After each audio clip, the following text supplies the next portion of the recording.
ಈ ಜಗತ್ತಿನಲ್ಲಿ ದೇವರು ಹಲವಾರು ರೂಪಗಳಲ್ಲಿ ಅವತಾರವೆತ್ತಿ ಬಂದಿರಬಹುದು. ಆದರೆ ಎಲ್ಲ ಅವತಾರಗಳಲ್ಲಿಯೂ ಪವಿತ್ರವಾದುದು ತಾಯಿಯ ಅವತಾರ. ಹೌದು, ತಾಯಿ ಎಂದರೆ ಹೆಣ್ಣ ರೂಪ ಹೊತ್ತು ಧರೆಗಿಳಿದ ದೇವರು. ತಾಯಿಯ ತ್ಯಾಗ ಮಮತೆಗೆ ಹೋಲಿಕೆಯಾಗುವ ಬಂಧ ಬೇರೊಂದಿರಲು ಸಾಧ್ಯವೇ ಇಲ್ಲ. 9 ಮಾಸಗಳು ತನ್ನ ಉದರವನ್ನೇ ತೊಟ್ಟಿಲಾಗಿಸಿ ಕಂದನನ್ನು ಜೋಪಾನ ಮಾಡಿ 1000 ನೋವನ್ನು ತಿಂದು ಜನ್ಮ ನೀಡುವಳು. ಆದರೆ ಮೊದಲನೇ ಬಾರಿ ತನ್ನ ಕಂದನ ಮುಖವ ಕಂಡಾಕ್ಷಣ ಆ ನೋವಲ್ಲೂ ಸಂತಸದ ನಗೆ ಬೀರುವಳು. ತನ್ನ ಕೊನೆ ಉಸಿರಿನವರೆಗೂ ಕಂದನಿಗಾಗಿ ಬದುಕನ್ನೇ ಮುಡಿಪಾಗಿಡುವಳು.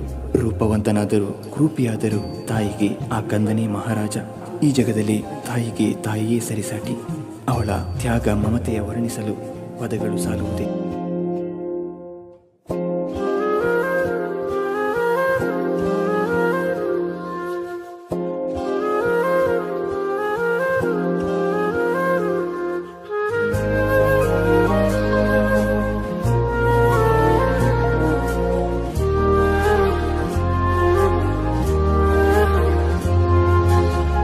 ಕಣ್ಣಿಗೆ ಕಾಣದೇ ಇರೋ ದೇವರನ್ನು ಹುಡುಕುವೆ ಏಕೆ?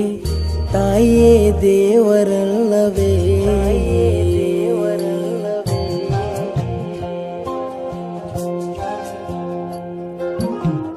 ಕಣ್ಣಿಗೆ ಕಾಣದೇ ಇರೋ ದೇವರನ್ನು ಹುಡುಕುವೆ ಏಕೆ? ತಾಯಿಯೇ ದೇವರಲ್ಲವೇ? ನವಮಾಸಗಳು ತನ್ನ ಉದರದಿ ಜೋಪಾನ ಮಾಡಿ ಜನ್ಮವ ಕೊಡುವಳಲ್ಲವೇ? ಅಮೃತವೇ ಅಡಗಿಹುದು ಎದೆ ಹಾಲಿನಲ್ಲಿ, ಸುಖ ನಿದ್ರೆ ಒದಗುವುದು ಆ ಮಡಿಲಲ್ಲಿ. ಚಂದ ಮಾಮ ಬಂದ ಎಂದು ಬಾಣ ತೋರಿಸಿ ತುತ್ತು ಕೊಟ್ಟು ಸಲಹುವಳು ಪ್ರೀತಿ ತೋರಿಸಿ. ಕಣ್ಣಿಗೆ ಕಾಣದೇ ಇರೋ ದೇವರನ್ನು ಹುಡುಕುವೆ ಏಕೆ? ತಾಯಿಯೇ ದೇವರಲ್ಲವೇ? ತಾಯಿಯೇ ದೇವರಲ್ಲವೇ?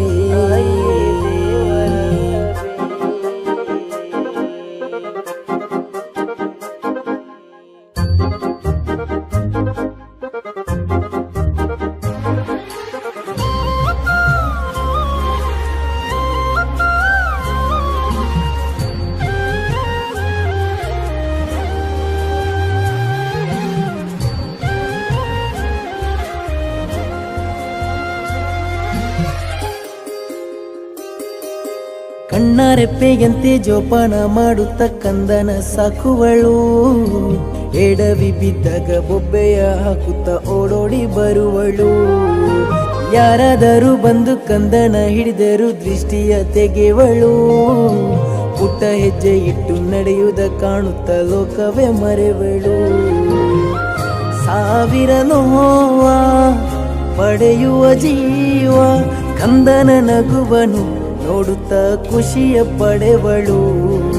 ವಿದ್ಯೆ ಬುದ್ಧಿಯನ್ನು ಕಲಿಸೋ ಮೊದಲ ಗುರು ಅವಳು. ಕಣ್ಣಿಗೆ ಕಾಣದೇ ಇರೋ ದೇವರನ್ನು ಹುಡುಕುವೆ ಏಕೆ? ತಾಯಿಯೇ ದೇವರಲ್ಲವೇ?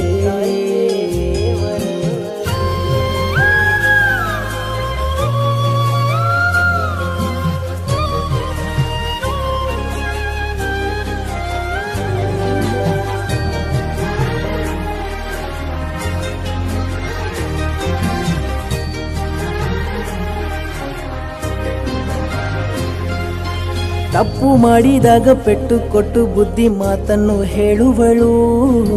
ಕಣ್ಣೀರ ಕಂಡಾಗ ಓಡೋಡಿ ಬಂದು ಎತ್ತಿ ಮುದ್ದಾಡುವಳು. ಮಾತೃದೇವೋ ಭವ ಎಂದು ಜಗದಲ್ಲಿ ಪೂಜಿಸಲ್ಪಟ್ಟವಳು. ಸ್ವಾರ್ಥವೇ ಇಲ್ಲದ ಪ್ರೀತಿಯ ಕೊಡುವ ತ್ಯಾಗಮಯಿಯವಳು. ತಾಯಿಯ ಮಡಿಲು ಮಮತೆಯ ಕಡಲು, ಹೆಣ್ಣಿನ ರೂಪವತ ದೇವರ ಪ್ರತಿರೂಪ ತಾಯಿ.